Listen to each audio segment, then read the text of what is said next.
अस्सलाम वालेकुम नादरीन, आप यूट्यूब चैनल देख रहे हैं। मैं इमरान खान हूँ। इससे पहले मैंने आपको एक ऑडियो सुनाई थी पिछले एक वीलॉग में, जिसमें सलमान अकरम राजा साहब ये कह रहे थे मिर्ज़ा अफरीदी के यहाँ पे फार्म हाउस पे लाहौर में। वो ये कह रहे थे कि आलिया हमजा साहबा को बुलवाया था, लेकिन वो बहुत मसरूफ़ थी और उनकी कुछ एक्टिविटीज़ हैं जिनकी वजह से वो इस प्रोग्राम में शामिल नहीं हुई। उसके बाद आलिया हमजा साहबा ने बताया कि जी मुझे तो यहीं से पता चल रहा है कि मैं बिजी हूं, और ये 90 दिन कहां से आ गए ये भी यहीं से पता चल रहा है। तो आलिया हमजा साहबा ने एक ट्वीट किया जिसमें उन्होंने डिनाई कर दिया, इस बात की तरदीद कर दी जो सलमान अकरम राजा साहब ने कही थी। यानी राजा साहब ने कहा बुलवाया था, आलिया हमजा साहबा ने कहा जी नहीं बुलवाया था, और मुझे तो यहां पता चल रहा है कि मैं मसरूफ थी। 90 डेज वाले मामले पे और भी तनकीद हो रही है, लेकिन अब मैं आपको एक ऑडियो और सुनाता हूं। ये ऑडियो शेख वकास अकरम साहब की है। इसमें वो आलिया हमजा साहबा को कुछ और पैगाम दे रहे हैं। जरा ये ऑडियो आप सुनिए। क्योंकि इसको रंग दे रहे हैं तो इसमें वो पार्टी की तरफ से मेरी अभी बात हुई है, जो मुंतजमीन है इसके, मैं तो सिर्फ आपको इतला दे रहा हूँ। वो कह रहे हैं सिर्फ पार्लिमानी पार्टी के लोग जो हैं वो इसमें शामिल है जी, क्योंकि वो इसको कोई और रंग नहीं देना चाहते, सिर्फ एमएलए एमपीज के अलावा वो कोई नहीं वो करना चाहते जी। अच्छा जी, आपने शेख वकास अकरम साहब को सुना, तो शेख साहब कहते हैं जी कि सिर्फ पार्लिमानी पार्टी की है, और उसकी रीजन वो ये बताते हैं कि जी तनकीद होती है कि एमएनए एमपीएस नहीं करते काम कोई, और ये नहीं निकलते, तो लिहाजा एमएनए और एमपीएस को इस दफा बुलाया गया है। तो एक तो ये मामला है कि एमएनए एमपीएस के ऊपर जो तनकीद करती है अवाम, वो ये करती है कि जब मार खाने की बारी आती है, डंडे खाने की बारी आती है, जब गोलियां खाने की बारी आती है, तो तब इन्होंने गोलियां नहीं खाई। ऐतराज वो ये करते हैं। हालांकि बहुत सारे एमपी एमएनए मैं जाती तौर पे जानता हूं जिन्होंने बड़ी कुर्बानियां दी हैं, 50-50 तो मुकदमे हुए हैं। अभी शेख वकास अकरम के अपने घर के ऊपर छापे पड़ रहे हैं। यहां पंजाब में गिरफ्तारियां धड़ाधड़ की जा रही हैं। हाल ही में कुछ और लोगों को गिरफ्तार किया गया है। लोगों की चादर और चार दीवारी का तकद्दुस पामाल किया जा रहा है। लोगों का जीना हराम किया हुआ है पंजाब में खास तौर पर। तो ये एमपीए और एमएनए भी हैं जो ये बर्दाश्त करते हैं, और आम कारकुनों के साथ भी बड़ा जुल्म होता है। लेकिन ये शिकवा कारकुन करते हैं कि कारकुन तो निकलते हैं अपना सब कुछ दांव पर लगा के, लेकिन जो पार्टी की क़यादत है, खासतौर पे अरकान असेंबली, वो उस तरह जोर नहीं लगाते जैसे उन्हें लगाना चाहिए। ये शिकवा भी साथ साथ चलता रहता है। तो उन्होंने कहा जी एमएनए और एमपीए कहते हैं कि एक तरफ सलमान अकरम राजा साहब कह रहे हैं कि हमने बुलाया, वो नहीं आई। शेख वकास अकरम साहब कह रहे हैं कि बुलवाया ही नहीं, और ना बुलाने की वजह यह है कि ये सिर्फ पार्लियामेंटेरियंस का था।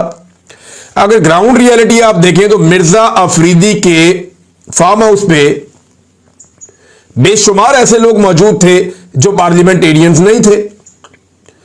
यानी वहां पे सैकड़ों की तादाद में लोग मौजूद थे, और ज्यादातर लोग वो थे जो पार्लियामेंटेरियंस नहीं थे, जो ना सूबाई असेंबली के रुकन है ना कौमी असेंबली के रुकन है।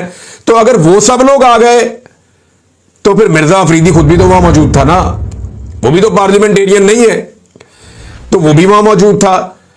तो आलिया हमजा वहां मौजूद क्यों नहीं थी? हालांकि आलिया हमजा पंजाब की चीफ ऑर्गेनाइजर है। यह सवाल जब उठाया गया तो इसके अभी तक कोई जवाब सही तरह आया नहीं। अच्छा, ये ऑडियो लीक हो गई, और इसके बाद शेख वकास अकरम साहब ने उनकी एक और ऑडियो आई जिसमें उन्होंने बड़ी टिका के तनकीद की है कि हमारी ऑडियोज लीक की जाती है, और ये सोशल मीडिया के ऊपर बयानियां बनाए जाते हैं, ज्यादती की जाती है। तो ये क्योंकि पार्टी के अगर अंदर की कोई बात है ना, आपस में कोई बात है, तो वो ऐसे ऑडियोज लीक हो जाना भी जरा मायूब लगता है। लेकिन पाकिस्तान तहरीक इंसाफ के अंदर सब चलता है आजकल कि पार्टी की अपनी लड़ाइयां बहुत ज्यादा बढ़ गई हैं। यानी एक तो मिर्जा अफरीदी को टिकट दिया जा रहा है, इसके ऊपर पार्टी हराना। अच्छा, मेरी बहुत सारे लोगों से बात हुई, ये मैं आपको वो बात बताने लगा जो मेरी जाती तौर पे लोगों के साथ बात हुई है। जो लोग मिर्जा अफरीदी के घर गए उनमें से कई लोगों से मैंने बात की। मैंने कहा जी आप जब मिर्जा अफरीदी के घर गए तो आप क्या प्लान करके गए थे? तो मुझे जितने लोगों से मेरी बात हुई उन सबने मुझे ये कहा कि हमें पता ही नहीं था कि हम उनके घर जा रहे हैं। मैं कहा यार आप छोटे बच्चे हैं, आपको क्यों नहीं पता कि आप कहां जा रहे हैं? आप वहां से चल पड़े खैबर पख्तूनख्वा से काफिले लेकर के, जनाब हम जा रहे हैं अली अमीन गंडापुर के साथ। वो हमें कहां लेकर जा रहा है? कहते जी हमें ये पता था लाहौर जाना है। हमें व्हाट्सएप की लोकेशन भी शेयर की गई थी कि अगर कोई आगे पीछे हो जाए तो ये लोकेशन है जहां पे पहुंचना है, ये फार्म हाउस है। लेकिन हमें यह नहीं पता था कि यह फार्म हाउस मिर्जा अफरीदी का है, या हमें तो यह भी नहीं पता था कि मिर्जा अफरीदी का लाहौर में कोई फार्म हाउस भी है। अच्छा, इस बारे में तो वाकई मुझे भी नहीं पता था कि मिर्जा अफरीदी का लाहौर में वाकई कोई फार्म हाउस है। तो इस पे मैं इसलिए भी एतबार करता हूं कि इससे पहले कभी ये हाईलाइट हुआ भी नहीं कि रायविंड में कोई मिर्जा अफरीदी का भी अपना कोई फार्म हाउस है। बहरहाल ये फार्म हाउस तो वहां मौजूद है और यहां पे बड़ी तादाद में, पता नहीं वो उनका है या उनके किसी रिश्तेदार का, लेकिन जो भी है वहां पे मिर्जा अफरीदी साहब ने बंदोबस्त किया हुआ था और ये सारे वहां पहुंच गए। इनकी अक्सरियत ये जानती नहीं थी कि उन्हें मिर्जा अफरीदी के फार्म हाउस पर ले जाया जा रहा है और ये उन सबका दावा है। यानी जितने लोगों ने मेरे साथ बात की उन्होंने कहा जी हम बाकियों की तरफ से भी आपको बता देते हैं कि चंद लोगों के अलावा ये लोगों को पता ही नहीं था कि हमें कहां लेकर जा रहे हैं। हम तो काफिले के अंदर चले गए, जहां पे हमें हमारे कायद अली अमीन गंडापुर साहब ले गए, हम उनके पीछे पीछे चले गए। इमरान खान साहब की फैमिली को भी इवन ये नहीं पता था कि मिर्जा अफरीदी के घर जा रहे हैं ये लोग सारे इकट्ठे होकर, नहीं पता था, उनकी फैमिली को भी नहीं पता था। बहरहाल ये वहां पहुंच गए और ये मैं उनकी फैमिली से कंफर्म करके आपको बता रहा हूं, मैंने डायरेक्ट तो बात नहीं की, लेकिन जिन लोगों ने बात की उन्होंने मुझे बताया कि जनाब उनको 2-3 चीजों का तो फैमिली को नहीं पता था। एक, वो बड़े हैरान हुए कि मिर्जा अफरीदी, और दूसरा वो बड़े हैरान हुए कि ये 90 दिन का मामला कहां से आ गया बीच में, ये 90 डेज का गेम कहां से खेल दिया गया। अब नॉर्मली वैसे ये साद रसूल साहब ने भी इस पर यही तबसरा किया और बहुत सारे लोग और भी कह रहे हैं कि अली अमीन गंडापुर साहब हमेशा तहरीक का मोमेंटम तोड़ देते हैं, जब वो कहीं ऊपर जाने लगती है उस वक्त तोड़ देते हैं। पहले जब डी चौक में सारे पहुंचने लगे थे तो गंडापुर साहब डी चौक के बजाय घर चले गए, केपी हाउस चले गए और वहां पे उन्होंने फ्रेश होने के बाद वो पहाड़ों पे चढ़ गए और पता नहीं क्या कुछ करके वो वापस खैबर पख्तूनख्वा पहुंच गए। एक तो ये हुआ। दूसरी मर्तबा कारकुनों को गोलियां लग रही थी, लोग शहीद हो रहे थे, गंडापुर साहब डी चौक आने के बजाय पिछले चौक से ही वापस मुड़ गए और लोगों को वहां निहत्ता छोड़ के गोलियां खाते हुए, जख्मी होते हुए वो वहां से निकल गए। लोग लापता भी हुए, इन्होंने ही बताया, हमने तो नहीं बताया, इन्होंने कहा कि लोग लापता हुए, उनका अभी तक कुछ पता नहीं है। अभी जुनेद अकबर साहब भी कह रहे थे कि हमें बताया जाए, हमने तमाम आईजीज को लिखा अपने लापता अफराद के हवाले से, हमें इंफॉर्मेशन नहीं दी जा रही। तो गंडापुर साहब ये मोमेंटम तोड़ देते हैं। इस मर्तबा उन्होंने मोमेंटम बहुत जल्दी तोड़ दिया, पहले ही तोड़ दिया या कोशिश की है तोड़ने की।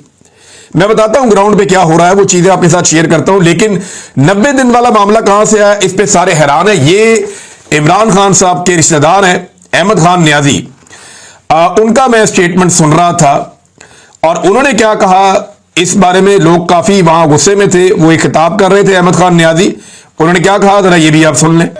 हमें 390 से हमें अलीमा खान ने 5 अगस्त का टाइम दिया है। हमने कहा 5 अगस्त को हमें टाइम चाहिए। हम हर गली जाएंगे, हर मोहल्ले जाएंगे, हम हर शहर जाएंगे, हर डिस्ट्रिक्ट जाएंगे। हम नहीं बैठेंगे जब तक खान हमें ट्रक की नापति दिखाओ। कभी मुज़ाकरात में दिखाते हो, कभी 5 तारीख, कभी 10 तारीख, कभी ईद से पहले, कभी ईद से बाद। हम बस हो गई हमारी, 2 साल से हमारा लीडर अंदर है, बहुत हो गया। अच्छा जी, ये भी कह रहे हैं जी हमें ट्रक की बत्ती दिखा देते हैं, कभी हमें कहते हैं जी ईद से पहले, कभी कहते हैं ईद के बाद, रोज एक नई कहानी हमें सुना दी जाती है, हमारी बस हो गई है। और ये इमरान खान साहब के रिश्तेदार है अहमद खान न्याजी साहब, जो इमरान खान साहब के बहुत करीबी हैं और इमरान खान साहब इन पर भरोसा भी करते हैं।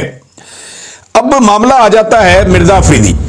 मिर्जा अफरीदी साहब का पैसा जीतता है या इमरान खान साहब के बताए हुए नजरिए के लिए कुर्बानियां देने वाला वर्कर जीतता है। इस वक्त मुकाबला यह है। पाकिस्तान तहरीक इंसाफ में बेशुमार लोगों ने बहुत सारी कुर्बानियां दी हुई हैं।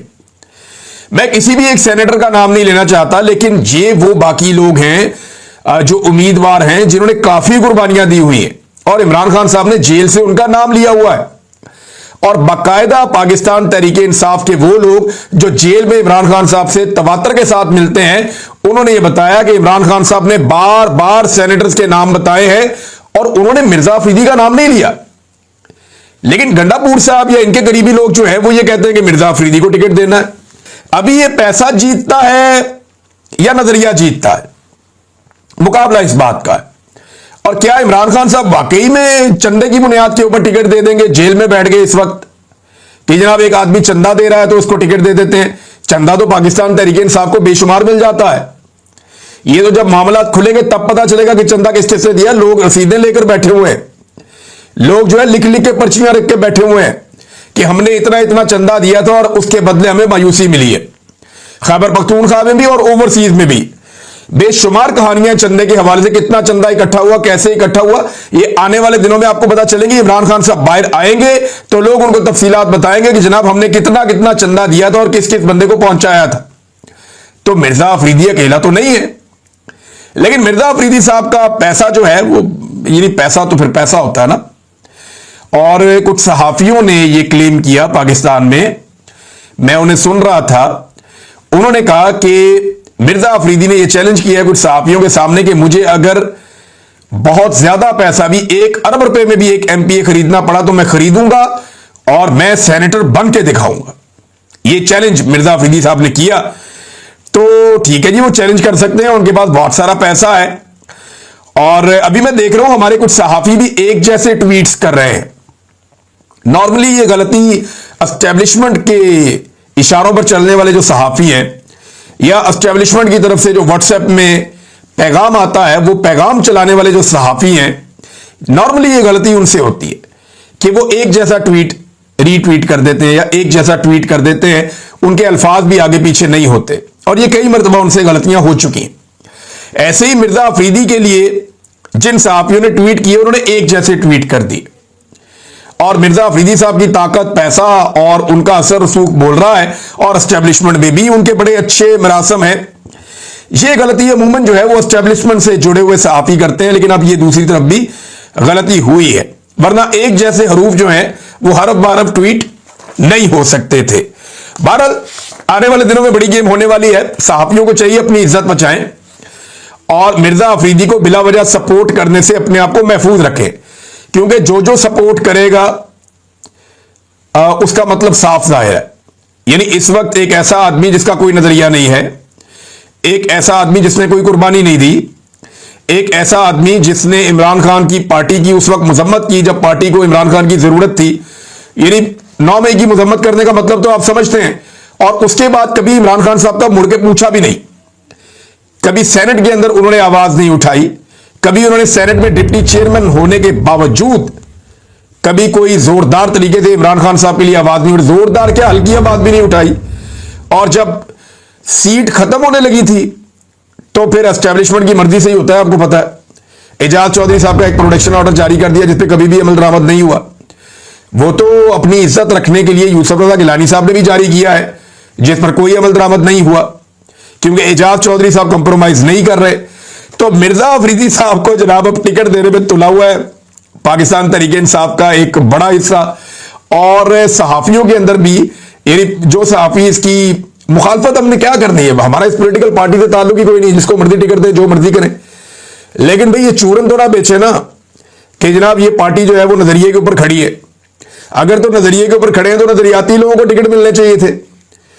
ये तो चूरन है ना कि आप ये कहें कि जनाब नजरियाती लोगों को टिकट मिलने चाहिए, जिन लोगों ने कुर्बानियां दी हैं उनका हक होना चाहिए, और दूसरी तरफ जो कुर्बानियां देने वाले हैं वो बेचारे अपनी कुर्बानियों की लिस्टें लेकर बैठे हुए हैं, और एक सरमायादार आता है और चंदे की बुनियाद के ऊपर अपना टिकट लेके साइड पे हो जाता है।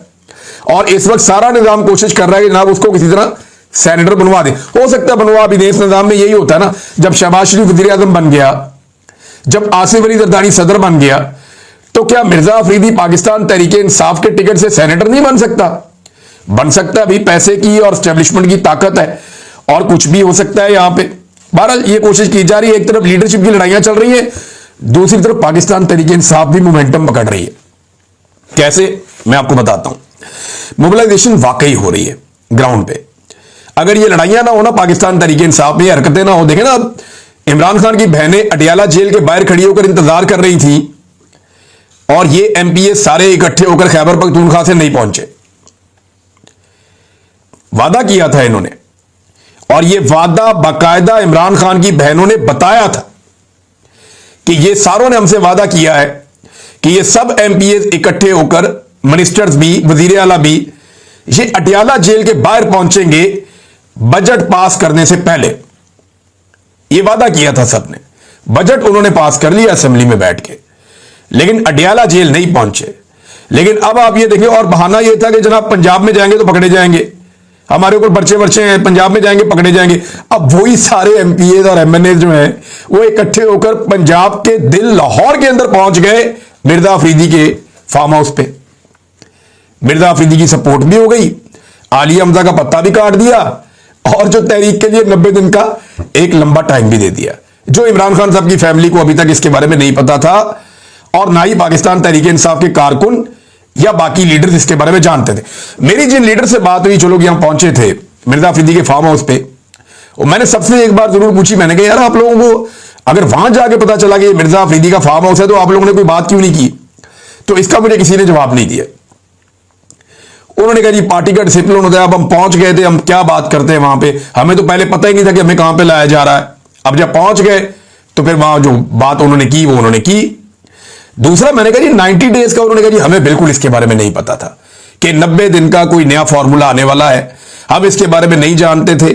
अब वो ये कर रहे हैं सलमान अकरम राजा साहब और अली अमीन गंडापुर साहब कि वो 90 डेज को जो है ना वो कूल डाउन करने के लिए या टून डाउन करने के लिए, क्योंकि इस पे बहुत तनकीद हो रही है, तो वो ये कह रहे हैं जी तारीख तो लंबी चलनी है 90 डेज तक, लेकिन 5 अगस्त हमारा इसका पीक होगा, हम 5 अगस्त में इसको पीक पे ले जाएंगे, सबसे ऊपर ले जाएंगे और वो आप देखेंगे।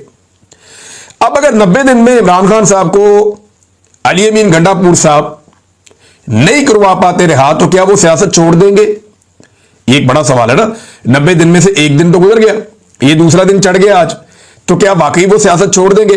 गंडापुर साहब ने एक चैलेंज अभी हाल ही में किया है और उन्होंने फजलुर रहमान साहब को चैलेंज किया कि मेरे भाई के मुकाबले में इलेक्शन लड़ो यहां से डीआई खान से, और हम ये कर देंगे तो आपको इलेक्शन नहीं जीतने देंगे, और बड़े सख्त अल्फाज गंडापुर साहब ने बोले। गंडापुर साहब ने चैलेंज किया फजलुर रहमान साहब को। फजलुर रहमान साहब के भाई ने इस चैलेंज का जवाब दिया। फजलुर रहमान साहब के भाई हैं और इनके छोटे भाई हैं इंजीनियर ज़ियाउर रहमान, उन्होंने वीडियो बयान जारी कर दिया।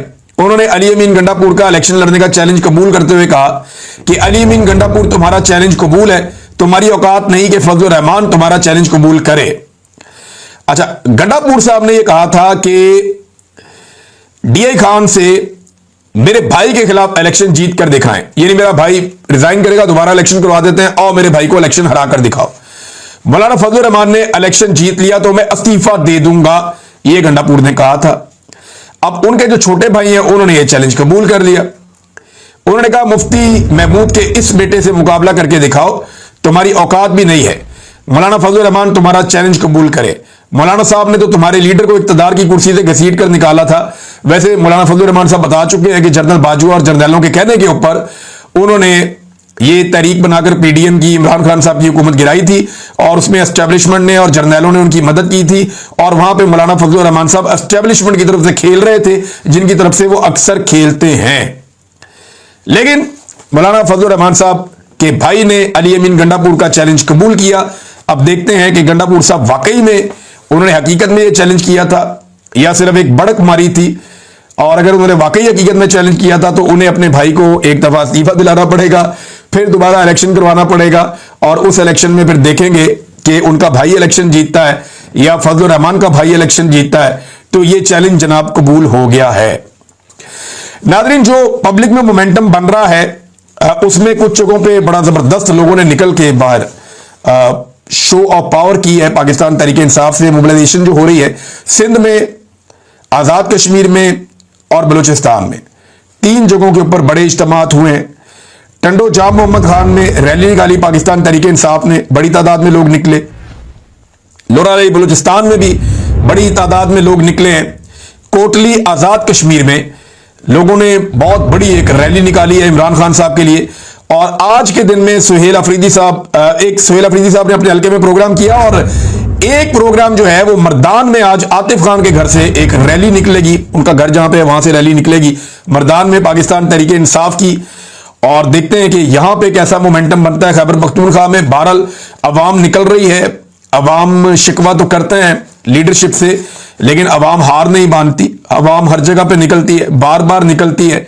और इमरान खान साहब की रिहाई में वो भी ये जानते हैं कि फैसला सड़कों पर ही होगा। लेकिन पाकिस्तान तहरीक इंसाफ के अंदर जो इस वक्त डिवीजन है ना, वो एक प्रॉब्लम क्रिएट कर देती है और मामला पीछे चला जाता है। नाज़रीन, एक खबर है माजिद नजामी साहब ने दी है, जर्नलिस्ट हैं बड़े अच्छे, और उन्होंने बताया कि हुकूमती आदादोशुमार के मुताबिक पंजाब में चीनी 164 के बजाय 205 रुपए किलो तक फरोख्त की जा रही है। ये जब चीनी थी ना 80 रुपए की, तो यहां पाकिस्तान में मातम होता था रोजाना की बुनियाद पे, हर टीवी चैनल पे यही टॉक शो चलता था। आज 205 रुपए किलो तक फरोख्त की जा रही है हुकूमती आदाद शुमार के मुताबिक। सूबे में मुकम्मल सन्नाटा है, ना कोई जुर्माने ना छापे। किसानों को भाषण देने वाले वजीरों मुशीरों को चुप लग गई है। बात करेंगे तो नौकरी से जाएंगे, क्योंकि वजीर आला मरियम नवाज के करीबी रिश्तेदारों की 8 शुगर मिले हैं। 8 शुगर मिले तो इनके घर की हैं, तो इन्होंने क्या शुगर माफिया को पकड़ना है? यानी जिनकी अपनी 8 शुगर मिले होंगी बकौल माजिद निजामी साहब के, कुछ का तो मुझे पता है, लेकिन 8 है ये मुझे नहीं पता था। जिनकी अपनी 8 शुगर मिले हैं वो शुगर माफिया को नाथ डालेंगे या शुगर से पैसा इकट्ठा करेंगे? वहां अरबों रुपया इकट्ठा हो रहा है, तो ये क्यों पकड़ेंगे? तो ये कंफ्लिक्ट ऑफ इंटरेस्ट है। जो लोग कारोबार करते हैं वही हुकूमत में आकर बैठ जाते हैं, फिर वो ऐसी पॉलिसियां बनाते हैं कि अवाम की जेब से पैसा निकालते हैं और अपने कारोबारों को बढ़ावा देते हैं। हर पॉलिसी अवाम के खिलाफ बनाते हैं, और यही वजह है कि सारा का सारा शुगर माफिया इमरान खान के दौर में उसके खिलाफ हो गया था। तो नादरीन, ये है अब तक की सूरत हाल। पाकिस्तान तहरीक इंसाफ मोमेंटम बनाने की कोशिश कर रही है, लेकिन पाकिस्तान तहरीक इंसाफ इस वक्त जितनी मुश्किल में है और जितने बड़े उसूल इमरान खान साहब ने अपनाए हुए हैं, अगर वो एक एस्टेब्लिशमेंट के बंदे को इनकार नहीं कर सकते। मैं एस्टेब्लिशमेंट का बंदा इसलिए कह रहा हूं कि उन्होंने बहुत इंजॉय किया उस वक्त जब सारी की सारी पीटीआई को मार पड़ रही थी।